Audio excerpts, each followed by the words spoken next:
Okay, just a quick overview, folks, of the latest version 3.2.7. So that's version 3.2.7, PC video conference software. Okay, so the latest release just days ago, if not yesterday. It was yesterday. I've just got back from a trip, so a little bit jet lagged.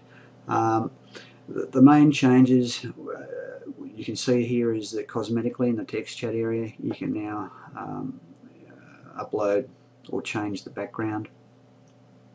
We've added some smileys. Those controls, incidentally, for changing the backgrounds can be seen by minimizing your members area, list area, and you've got the icons up here. So that one changes your background settings, hide the system messages, time clock messages, and your font sizes large and small. You can also see that in say the presentation mode down in this area here in the bottom left hand side. The same icons appear. In the webcam area, I'll just close that. You'll see those little control sliders.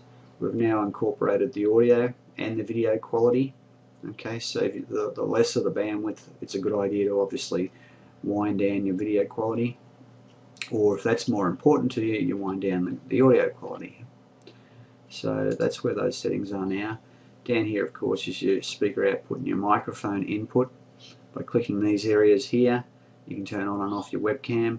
This bar here is your voice audio modulation.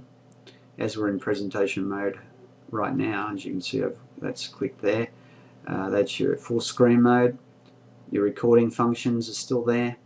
Your Talk Now button is the biggest change we made in the previous version. You used to have to hold that down with the mouse or use the hands-free button, but what we've done now is you select it and it enables both the audio and the webcam, and you need to then click it off to click it to turn it off so that you can hear others in the room. Alright, so the room settings are here. For this particular room, of course, you have global settings in your control panel that we provide you.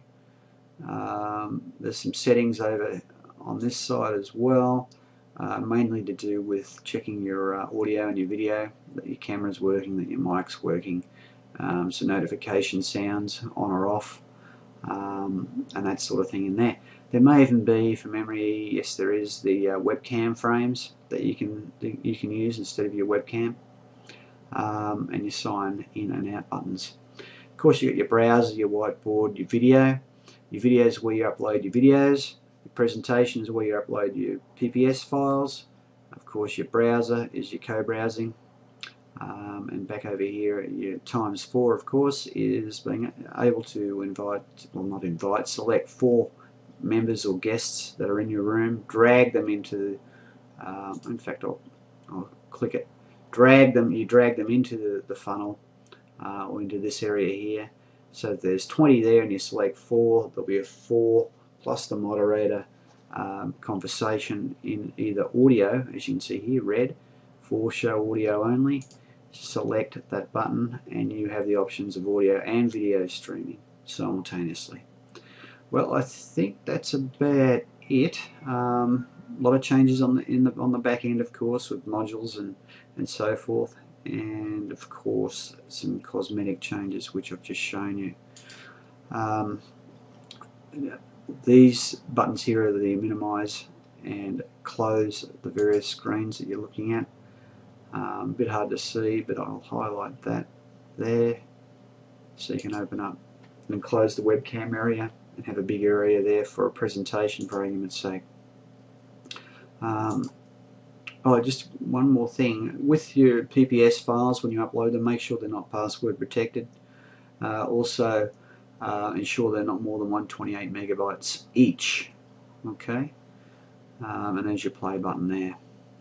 That's the same thing applies with videos when you upload them. 128 megabytes each. We've restricted it, as when we first released it, too many people were uploading full-length movies and consuming huge amounts of resources at the data center in doing so. Alright folks, that's it from me. Have a great day, and we'll talk to you soon. Bye for now.